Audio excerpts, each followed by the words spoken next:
एक बार की बात है कि एक शिष्य अपने गुरु का बहुत आदर सम्मान किया करता था। गुरु भी अपने शिष्य से बहुत स्नेह करते थे, लेकिन वह शिष्य अपने अध्ययन के प्रति आलसी और स्वभाव से दीर्घसूत्री था। सदा स्वाध्याय से दूर भागने की कोशिश करता तथा आज के काम को कल के लिए छोड़ दिया करता था।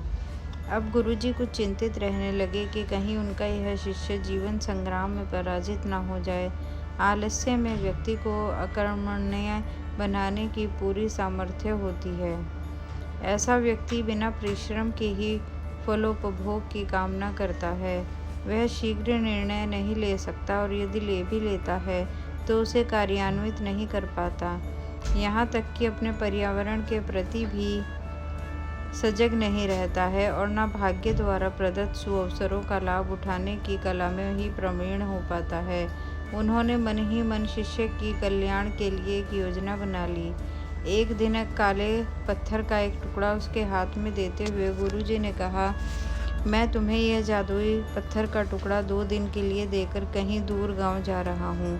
जिस भी लोहे की वस्तु को तुम इससे स्पर्श करोगे वह स्वर्ण में परिवर्तित हो जाएगी, पर याद रहे कि दूसरे दिन सूर्यास्त के पश्चात मैं इसे तुमसे वापस ले लूँगा। शिष्य इस अवसर को पाकर बड़ा प्रसन्न हुआ, लेकिन आलसी होने के कारण उसने अपना पहला दिन यह कल्पना करते करते बिता दिया कि जब उसके पास बहुत सारा स्वर्ण होगा तब वह कितना प्रसन्न, सुखी, समृद्ध और संतुष्ट रहेगा। इतने नौकर चाकर होंगे कि उसे पानी पीने के लिए भी नहीं उठना पड़ेगा। फिर दूसरे दिन जब वह प्रातःकाल जागा तो उसे अच्छी तरह से स्मरण था कि आज स्वर्ण पाने का दूसरा और अंतिम दिन है। उसने मन में पक्का विचार किया कि आज वह गुरुजी द्वारा दिए गए काले पत्थर का लाभ जरूर उठाएगा। उसने निश्चय किया कि वो बाजार से लोहे के बड़े बड़े सामान खरीद कर लाएगा और उन्हें स्वर्ण में परिवर्तित कर देगा। दिन बीतता गया पर वह इसी सोच में बैठा रहा कि अभी तो बहुत समय है, कभी भी बाजार जाकर सामान लेता आएगा। उसने सोचा कि अब तो दोपहर का भोजन करने के पश्चात ही सामान लेने निकलूँगा, पर भोजन करने के बाद उसे विश्राम करने की आदत थी और उसने बजाय उठ के मेहनत करने के थोड़ी देर अपना आराम करना उचित समझा। पर आलस्य से परिपूर्ण उसका शरीर नींद की गहराइयों में खो गया और जब वो उठा तो सूर्यास्त होने को था। अब वह जल्दी जल्दी बाजार की तरफ भागने लगा, पर रास्ते में ही उसे गुरुजी मिल गए। उनको देखते ही वह उनके चरणों पर गिरकर उस जादुई पत्थर को एक दिन और अपने पास रखने के लिए याचना करने लगा, लेकिन गुरुजी नहीं माने और शिष्य का धनी होने का सपना चूर चूर हो गया। पर इस घटना की वजह से शिष्य को एक बहुत बड़ी सीख मिल गई। उसे अपने आलस्य पर पछतावा होने लगा।